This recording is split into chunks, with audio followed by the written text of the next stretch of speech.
Let's talk about the Milwaukee Bucks, a very different Bucks team. Damian Lillard is gone. Brook Lopez is gone. Miles Turner is in. There are weird, unwatchable players. We're going to talk about it. Michael Bolton. Thanks, Josh. It's Michael Bolton here, and it's time for another episode of the Locked On Fantasy Basketball Podcast. Let's get to it. Let's get to it, indeed. You are Locked On Fantasy, your daily NBA fantasy podcast. Part of the Locked On Podcast Network, your team every day. Hello and welcome to the Locked On Fantasy Basketball Podcast, brought to you by Basketball Monster. My name is Josh Lloyd, and feel free to express yourselves. In these sessions, we want you to feel relaxed and uninhibited. I'm also the lead fantasy analyst at basketballmonster.com, and today's episode is brought to you by Monarch Money. Take control of your finances with Monarch Money. Use the code LOCKEDONNBA at monarchmoney.com for 50% off your first year. Thank you also for making Locked On Fantasy Basketball your first listen every day. We are free. We're available on all platforms. A reminder that basketballmonster.com is open for the season. Fantasy basketball projections. Sync your league up. Check the best available free agents. Draft tracker to help you during the draft. Projected standings. All of our projections and comments on every single player, tailored specific to your league and format, points, categories, whatever. It's all there. We're unveiling a bunch of new features, including projection ranges, best and worst case type scenario stuff. Some advanced ADP data as well. All that is coming up this coming season. So, we're talking Bucks. Let's talk Bucks. To talk about the Milwaukee Bucks, I'm joined by one of the hosts of the Locked On Bucks podcast. Camille Davis is here. Welcome to the show. Yeah, for the first time. You didn't come on last year to do it. Of course, we had Kane doing it in the past. It's good to have you here.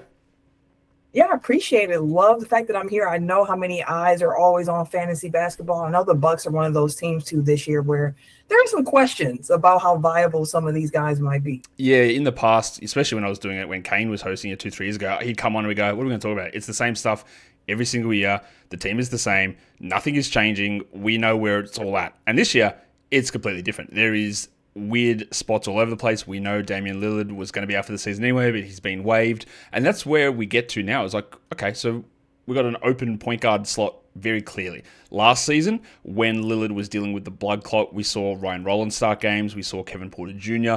start games. They also signed Cole Anthony in the offseason as well after he was waived by Memphis. So how would you say that point guard position is shaping up at the moment? Who would have the front running into that position? My thought process behind it is that with the signing of Cole Anthony, it feels to me like Kevin Porter Jr. is going to be that guy to get the starting nod for the Bucks. That would be my guess here.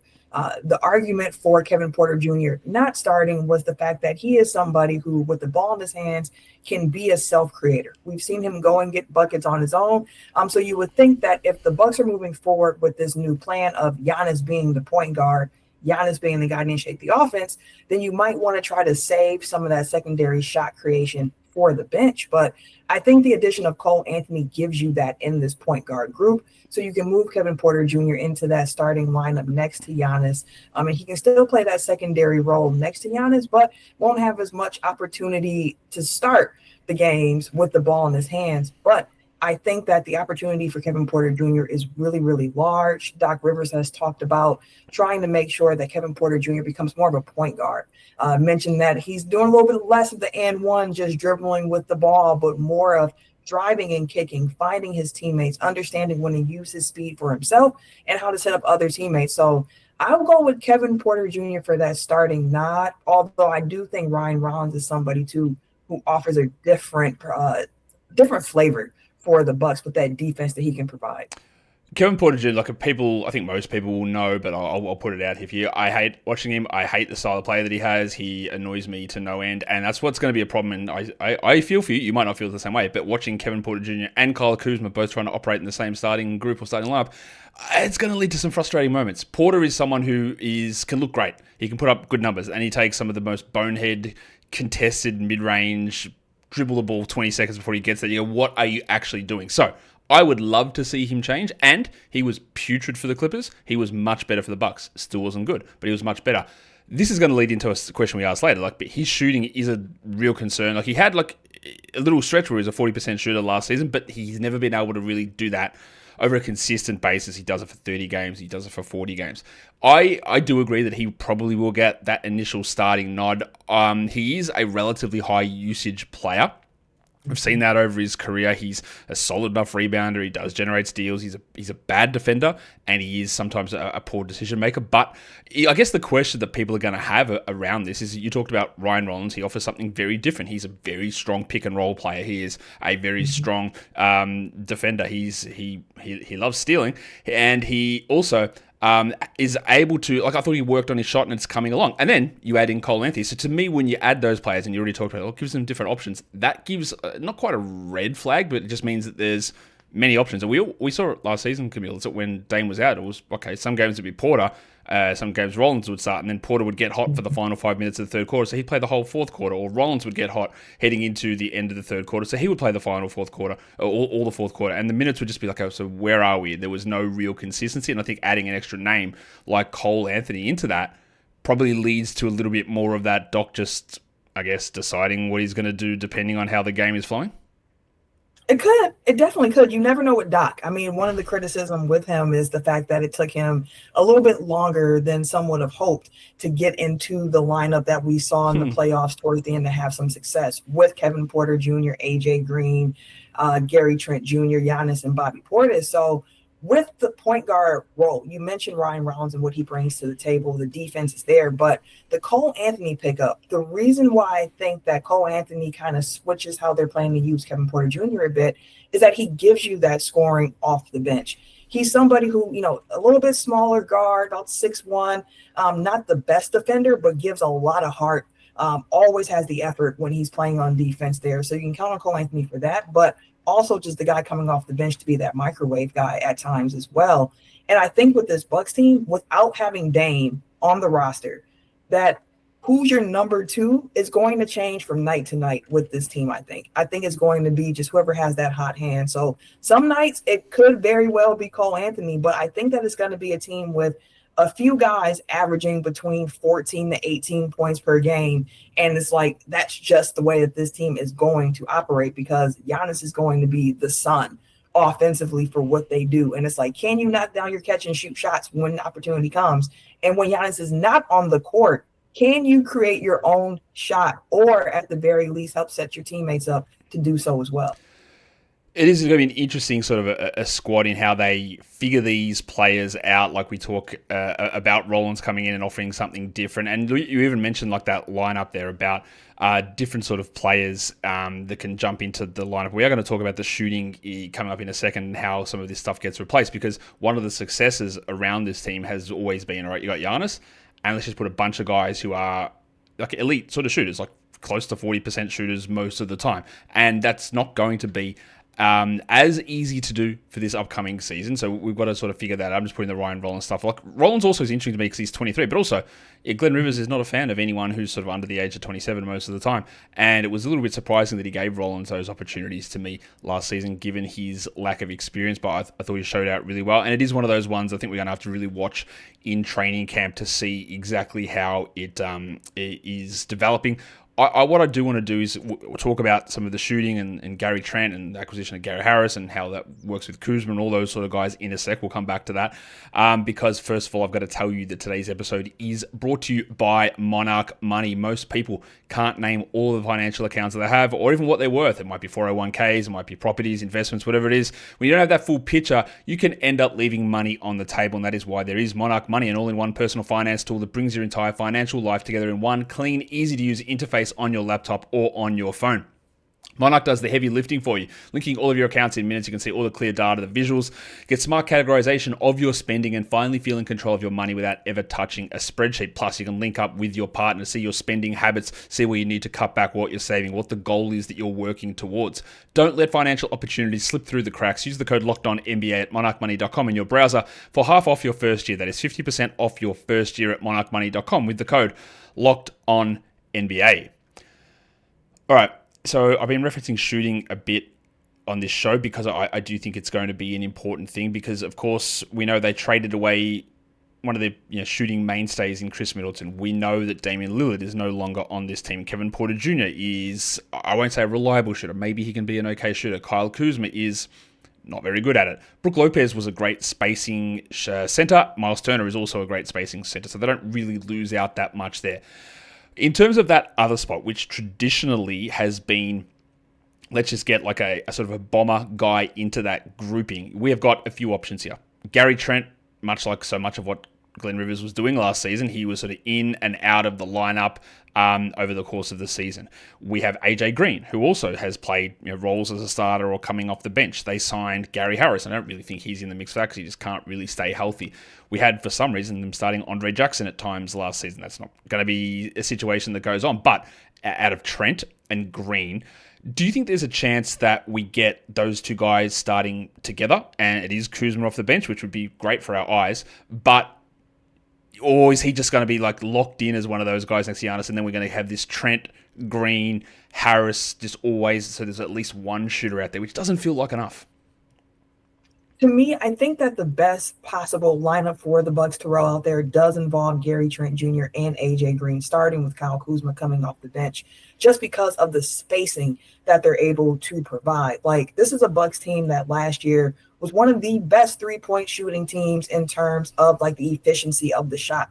The problem that I had with the Bucks was that I felt like they just didn't have a high enough volume of three-point shots to go with the efficiency levels. And my hope is for this upcoming season that you do see the volume of the three-point shots go up for this team. And that's why an AJ Green and a Gary Trent Jr. I think are so important, because they show that they can knock down those shots. Gary got off to a really slow start with the Bucks last year. He was dealing with some back issues to start. And then he moved to the bench, was kind of able to get that back together, found a rhythm, and then really started to find his groove. At the end of the year, with Dame being out, it forced the Bucks coaching staff to do some things that they wouldn't probably have done on their own, to Doc's own admission, in regards to like putting the ball in Giannis's hand and letting him go with that. But with that, you do need the spacing around him, which is why I think optimally Kyle Kuzma comes off the bench. John Horst made mention of the fact that they do look at Kyle Kuzma as a 4. And hearing him say that makes me think that they might actually lean towards the smaller data sample that they have of Kevin Porter Jr., Gary Trent Jr., AJ Green being those 3 guys you need next to Giannis and Miles Turner going forward. So we'll have to see how it actually shakes out. But I do think that Kyle Kuzma coming off the bench and playing a role that's Giannis light. I'm not saying Kyle Kuzma can be Giannis, but being that forward that comes in the game, you kind of have to put the ball in his hand a little bit more. He just needs to work on the decision-making in large, like knock down the catch and shoots, finish around the rim better. Like the finishing around the rim for Kyle Kuzma was abysmal in the Bucks jersey last year. So finishing some of those things up and then just knocking down the open shots, not taking step back threes, not making it more difficult than it needs to be, catch and shoot, see how it goes.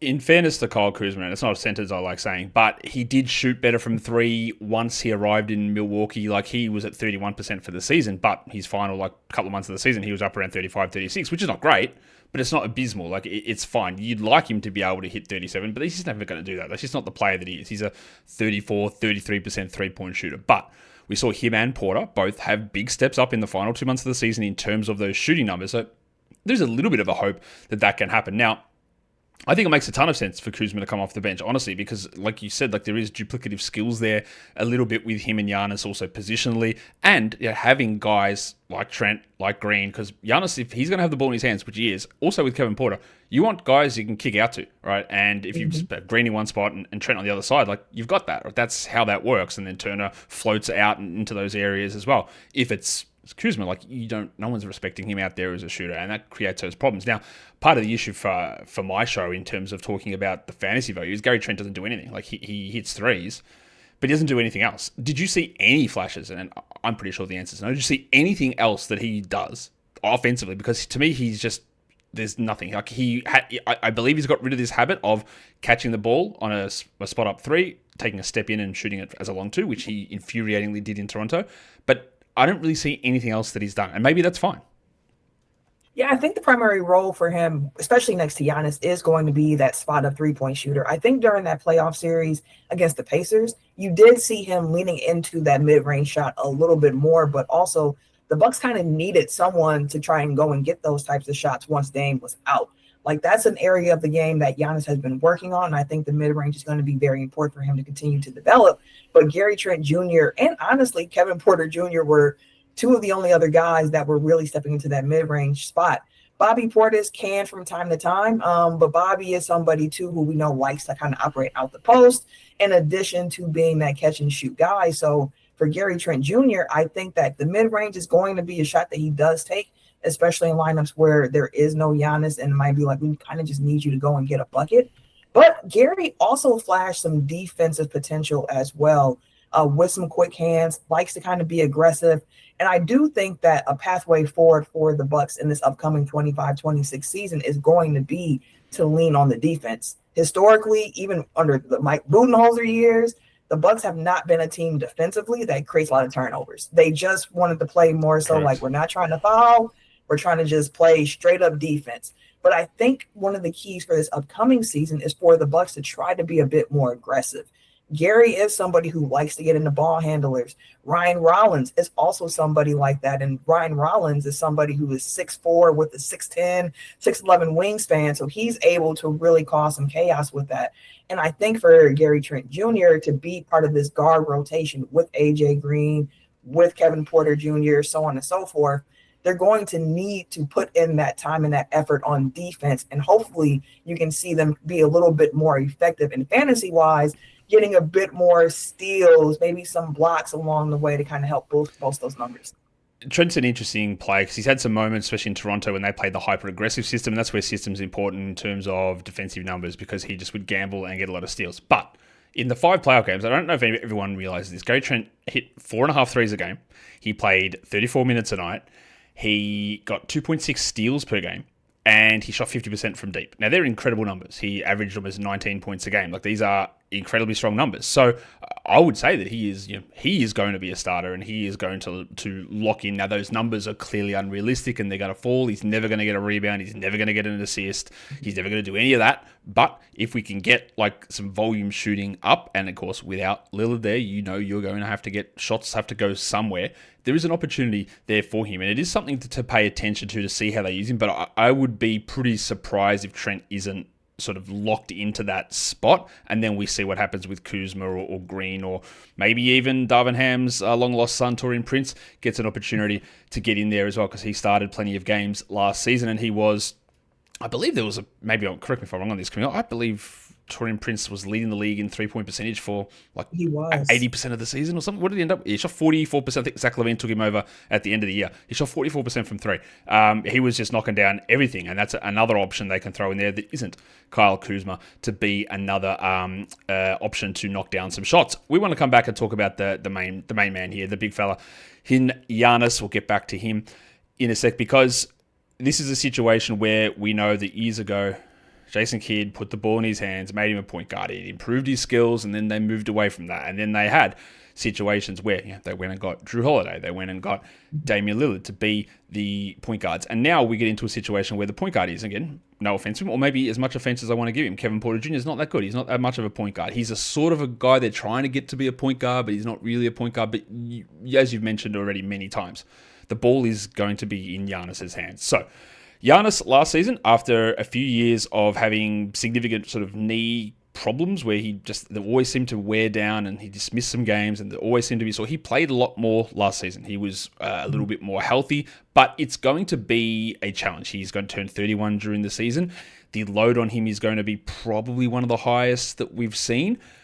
What do you think we see change here? Is it going to be one of those ones where his assists have to skyrocket? Is it one of those ones where his usage and scoring is also going to have to jump, which means less focus defensively? Like, how do you see the changes on this team playing out on Giannis and his statistical impact? Yeah, I mean, 2 years ago, Giannis became the first NBA player to average at least 30 points a game while shooting at least 60% from the field along the way. He became the second player in NBA history to do that last year after he became the first 2 years prior to that. So I think for Giannis, you can pencil him in for the 30 points per game. I think that is just in him at this point in his career. He is that dominant. I still believe Giannis is the best player in the Eastern Conference. But with that, I think the assist numbers tick up for Giannis. And honestly, the rebounding numbers might also tick up a little bit for him as well. That's a piece of the game that I'm really curious to see how it plays out. For all of the flack that Brook Lopez got in a Bucks jersey for having poor rebounding numbers, the Milwaukee Bucks were a team that always rebounded better with him on the floor. He made sure to box out so other guys could grab those rebounds and go. Miles Turner is somebody who has had some rebounding questions as well.